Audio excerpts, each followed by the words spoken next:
오늘 함께 은혜 받으실 말씀은 마태복음 1장 1절부터 7절 그리고 마지막 17절 읽도록 하겠습니다.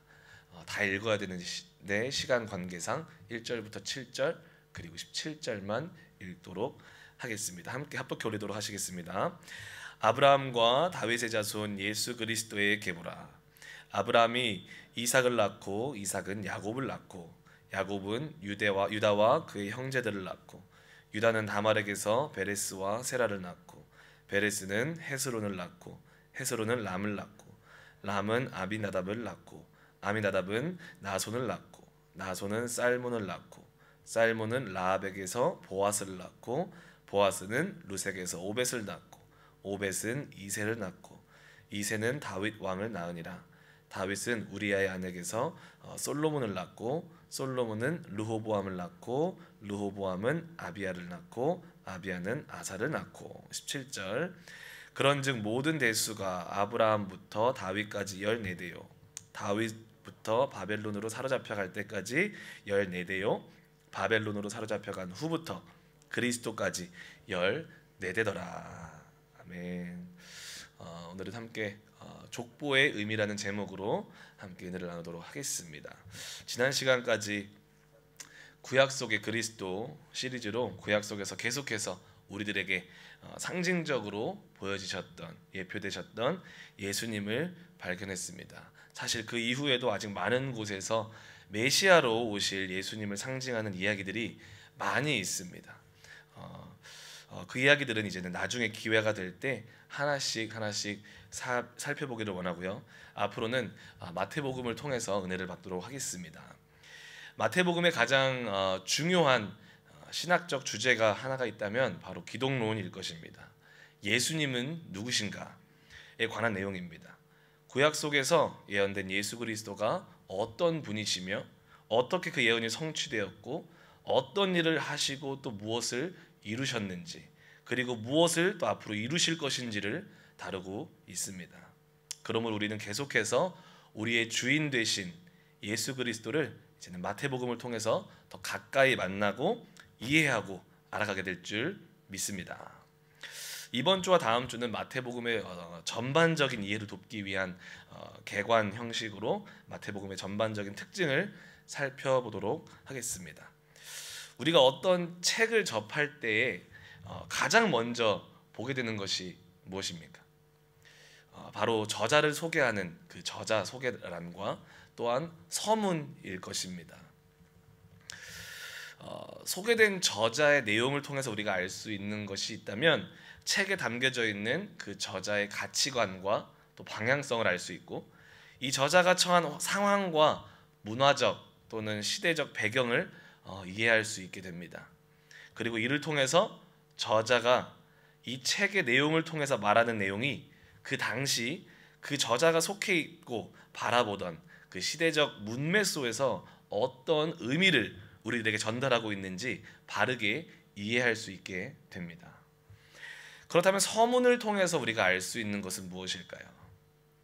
이 책을 다 읽지 않아도 우리가 서문을 읽으면 어느 정도는 이 책이 담고 있는 내용이 가리키고 있는 방향이 무엇인가를 알 수가 있고 이 책이 정말 말하고자 하는 내용, 중심 내용이 무엇인가를 알 수 있고 또 이 책이 내리고 있는 결말은 무엇인가를 어느 정도는 알 수가 있습니다.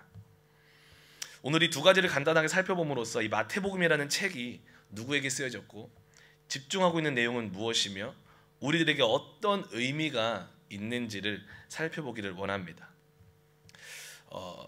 퀴즈를 하나 내겠습니다. 마태복음의 저자는 누구일까요? 할렐루야. 너무 어려운 문제를 내셔서 새벽부터 깜짝 놀라셨죠? 네, 마태복음의 저자는 책의 이름이 말하고 있는 것처럼 마태입니다. 사실 정통적으로 마태가 마태복음을 썼다고 받아들여지고 있는 것은 사실이지만 책 어디를 봐도 마태가 이 책의 저자임을 밝히고 있지는 않습니다. 재미난 사실은 다른 복음서들도 마찬가지로 누가 그 복음서를 썼는지에 대한 저자에 관한 내용을 포함하고 있지는 않습니다. 이 복음서들의 그 저자의 익명성은 복음서 자체가 가지고 있는 신학적 특징이라고 해도 과언이 아닐 것입니다. 왜냐하면 이들에게 있어서 복음서의 저자는 전혀 중요한 것이 아니라 오직 중요한 것이 하나가 있다면, 이 복음서를 통해서 정말 말하고 싶은 한 가지를 선택해야 된다면 자기의 내용이 아니라 바로 예수 그리스도이시다라는 것을 우리들에게 말해주고 있기 때문입니다. 정작 저자 자신은 예수님의 그림자 뒤로 사라지고 오직 예수 그리스도만 나타나고 알려지는 그런 아름다운 모습을 추구하고 있는 것을 볼 수가 있습니다. 그럼에도 불구하고 마태복음의 저자는 유대인 출신의 기독교인임을 우리는 알 수가 있고, 더 나아가서 이 마태복음이라는 책의 주 독자들이 바로 유대인 출신의 그리스도인이라는 것을 알 수가 있습니다. 그러니까 유대인이었지만 예수님을 믿고 그리스도인이 된 사람들이 주 독자였다라는 것입니다. 그 이유는 이 마태복음 안에 이 책은 유대인의 책이다 라는 말이 붙여질 정도로 유대인의 색깔을 풍기는 내용들이 너무나도 많이 포함되어 있기 때문에 그렇습니다. 일단 마태는 유대인의 가정에서, 경건한 유대인의 가정에서 태어난 유대인이었고요. 마태복음만 유대인에게 너무나도 중요한 구약의 율법과 서기관들이 가르쳤던 그런 전통에 대해서 아주 자세하게 다루고 있는 것으로 보아서 저자는 율법의 상당한 지식을 이미 가지고 있는 그런 사람임을 확인할 수가 있습니다. 그리고 유대 종교와 또 유대 민족의 공식적인 지도자들과 예수님 사이의 논쟁을 마태복음은 그 이야기를 포함하고 있습니다. 그래서 유대 그리스도인들의 관심을 끌을 수 있는 것이었죠. 그리고 유대교와 기독교 교회의 차이점들, 특징들을 설명함으로써 그 둘을 확실하게 분별하고 있는 모습도 볼 수가 있고요. 유대인 독자들이 알아들을 수 있는 단어들을 의도적으로 사용하고 있는 것도 알 수가 있습니다. 예를 들면 그 라가라는 단어와 또 고르반이라는 단어, 그런 단어들을 사용하고 있다는 것입니다. 그리고 더 나아가서 유대인들의 정결 규례들, 그리고 경문을 차는 유대인들의 행위를 다른 특별한 추가적인 설명 없이 친숙하게 다루고 있다는 점을 발견할 수 있습니다. 마치 그 독자들이 이러한 내용들을 이미 알고 있는 사람들인 것처럼 너무나도 자연스럽게 그런 유대인들의 행동들을 다루고 있다는 것이, 언급하고 있다는 것입니다.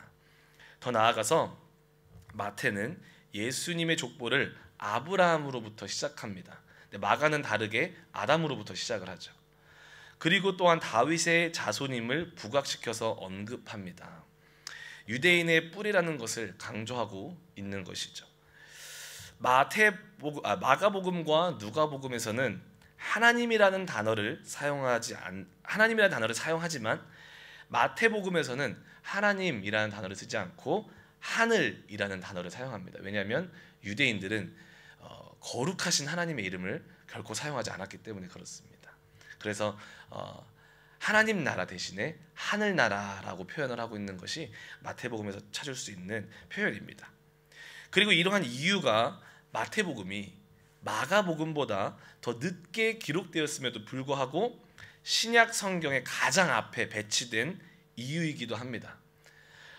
초기 그리스도인들은 그들의 믿음이 유대교의 근거를 깊숙이 두고 있었기 때문에 그들에게 가장 중요한 이슈는 무엇이었냐면 그들의 가지고 있었던 구약 성경과 신약의 예수님의 이야기가 어떻게 연결되는가가 가장 큰 이슈였다라는 것입니다. 이 문제에 관한 유대인의 관점에서 예수 그리스도는 누구신가를 가장 잘 설명하고 반영하고 있는 것이 바로 마태복음이라는 것입니다. 마태복음은 어떤 복음서보다 구약 성경에 나타나는 암시와 예조와 예언의 성취라는 주제를 신약과 연결해서 가장 잘 다루고 있습니다. 한 가지 예를 들면은 오늘 마태복음 1장 22절에 보게 되면 이런 말씀이 있습니다. 이 모든 일이 된 것은 주께서 선지자로 하신 말씀을 이루려 하심이니 이르시되, 이런 연결구를 많이 사용합니다. 지금 신약에서 일어난 이런 일들이 바로 구약의 선지자를 통해서 예언되어졌던 것들이 지금 이루어진 것이다라는 구약과 신약을 연결해주는 설명을 아주 잘하고 있다는 것이죠. 즉 구약 성경과 신약 성경의 가교 역할을 너무나도 잘 해주고 있는 것이 마태복음입니다. 그렇기 때문에 마가복음이 가장 먼저 쓰여졌기 때문에 말라기 다음에 마가복음이 와야 되는데, 그렇지 않고 마태복음이 그 앞에 온 이유는 바로 구약과 이 신약을 너무나도 자연스럽게 잘 연결해 주기 때문에 그렇게 채택했다라는 것이죠. 몰라도 신앙생활 하는데 아무 지장이 없습니다. 할렐루야. 되게 표정들이 안 좋으세요. 지금 새벽부터 이런 이야기를 하니까. 그렇다면 마태는 자신의 주 독자들이었던 유대인 출신 그리스도인들에게 무엇을 말하고 싶었던 것일까요? 무엇을 말하고 싶었기에 그 마태복음 그 자신의 책의 서론으로서 예수님의 족보를 가장 먼저 기입했던 것일까요? 마태복음 1장 1절에 보게 되면 아브라함과 다윗의 자손 예수 그리스도의 계보라. 족보로 이야기를 시작하는 것은 어떻게 보면 유대인들에게는 놀랄만한 일이 전혀 아니었습니다. 오히려 너무나도 중요한 의미를 전달하는 기능을 하고 있습니다. 족보 기능은 구약시대 그 당시에 유대인들뿐 아니라 이방 나라에서도 자신들의 계보와 순수성을 보여주는 아주 중요한 도구였습니다. 위대한 랍비로 알려진 힐렐도 자신의 족보가 다윗 왕까지 거슬러 올라감을 기뻐하고 또 그것을 기록했다라는 것을 알 수 있고, 주후 1세기 말엽까지 저술 활동을 했던, 한 번쯤은 들어봤던 그 유명한 유대 역사가 요세푸스도 자신의 혈통을 적시하면서 말하면서 자서전을 시작하는 것을 볼 수 있습니다.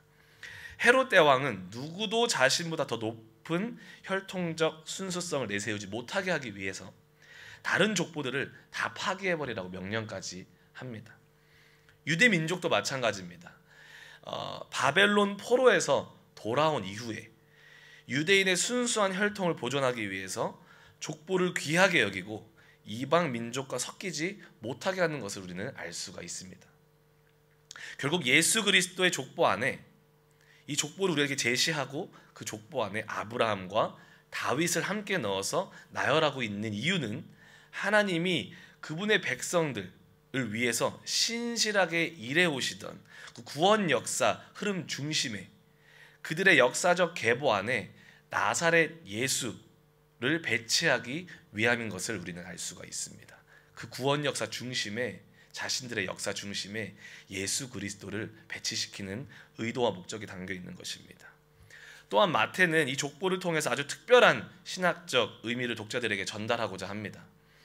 바로 이 족보는 단순히 예수 그리스도가 혈육을 입고 온 실존 인물이다라는 내용을 넘어서 예수 그리스도를 통해 아브라함과 다윗에게 주어진 그 하나님의 나라를 세우시겠다라는 약속이 성취되었다라는 것을 우리에게 말씀해 주고 있습니다.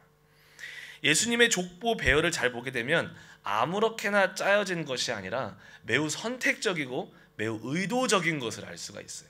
아까 읽었던 1절에 아브라함과 다윗의 자손 예수 그리스도의 계보라라는 아주 의도적인 족보를 소개하면서 2절에 보게 되면 아브라함이 이삭을 낳고 이삭은 야곱을 낳고 야곱은 유다와 그의 형제들을 낳고 라고 하면서 아브라함을 배치시킵니다. 그리고 6절에는 누구를 배치시킵니까? 이새는 다윗 왕을 낳으니라.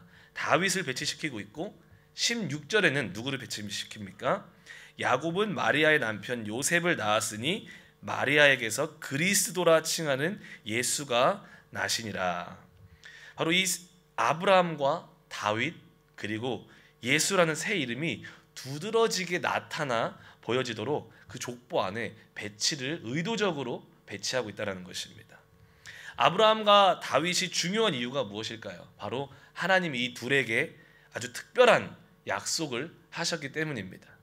창세기 12장 1절부터 2절에 보게 되면 야훼께서 아브라함에게 이르시되 너는 너의 고향과 친척과 아버지의 집을 떠나 내가 내게 보여줄 땅으로 가라. 내가 너로 큰 민족을 이루고 내게 복을 주어 내 이름을 창대하게 하리니 너는 복이 될지라. 하나님은 지금 아브라함에게 그의 자손들을 통해서 하나님의 나라를 세우시기 위해 땅을 주실 것이고 민족을 이루게 하실 것이라는 하나님의 나라를 세울 것이다라는 약속을 하고 계십니다. 그리고 사무엘하 7장 12절 13절에서는 하나님이 다윗에게 이렇게 말씀하십니다.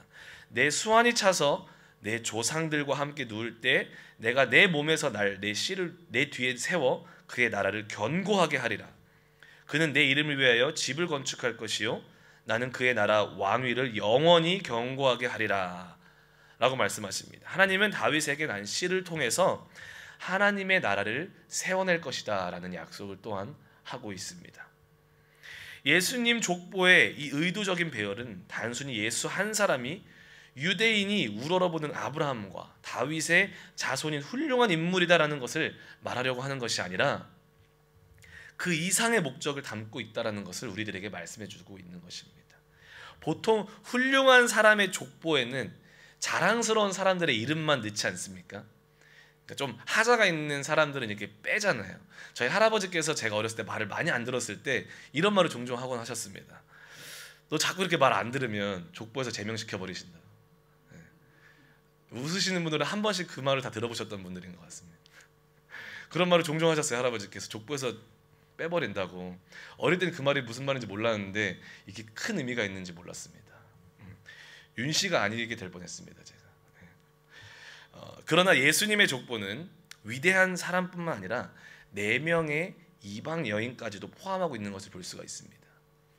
다말, 룻, 라합, 바세바.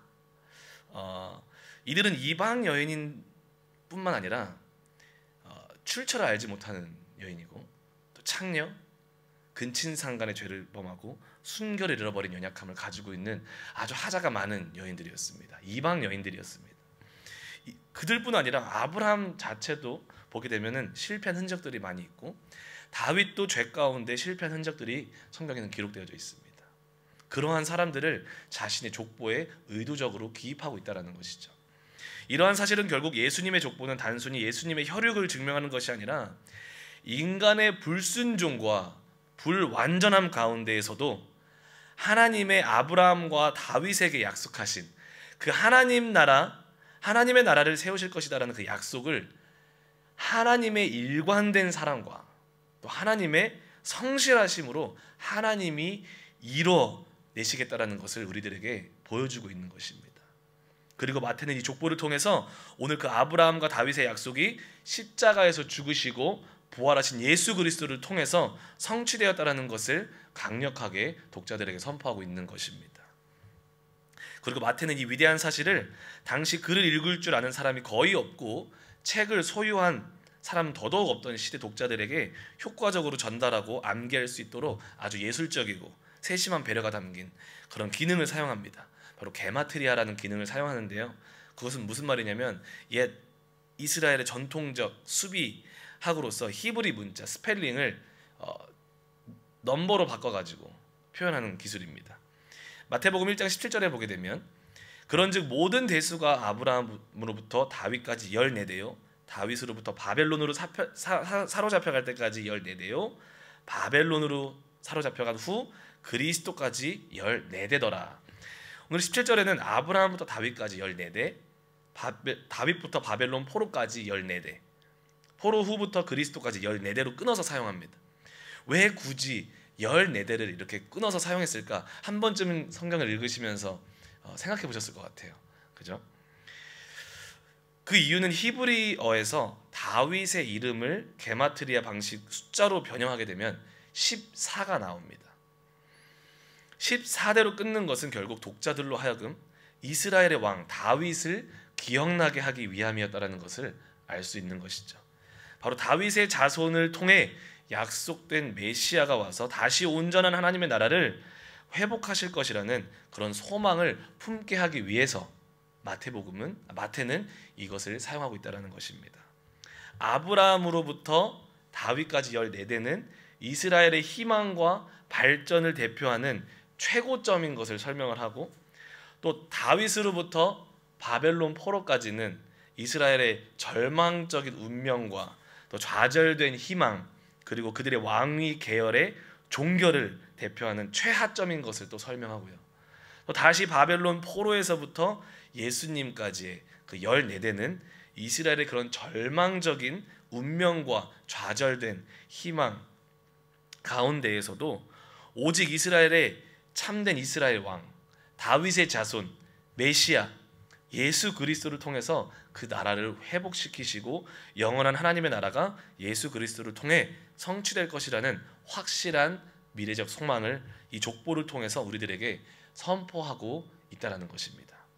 바로 이것이 오늘 마태가 가장 먼저 족보를 넣음으로 우리에게 말하고 싶었던 것 같아요. 예수 그리스도를 통해서 구원 역사가 이루어진다. 그분이 우리의 왕이시다. 사랑하는 성도 여러분, 오늘 이 마태복음의 족보를 통해 우리가 기억해야 될 것은 무엇이겠습니까? 바로 하나님의 온 역사를 뚫고 이루어내신 구원은 오직 예수 그리스도를 통해서 성취되었다는 것을 기억하십시다. 우리는 실패하고 우리는 연약하고 우리는 죄악 가운데 있지만 우리의 실패와 연약함과 죄악 속에서도 하나님께서는 그분의 성실하신 사랑과 신실하심으로 여전히 지금도 우리를 구원하고 계시는 줄 믿습니다. 이 구원은 유대인들만을 위한 것도 아니며 오늘 이 자리에서 예수 그리스도를 나의 구주라 고백하는 모든 사람을 위한 구원인 줄 믿습니다. 우리 안에서 여전히 성실하신 사랑과 신실하심으로 우리를 모든 죄에서 구원하시고 마침내 천국까지 인도하여 들으실 우리의 왕 예수 그리스도를 항상 기억하면서 그분과 함께 오늘 하루를 힘차게 살아내시는 우리 모든 성도님들 되시기를 주님의 이름으로 축복합니다.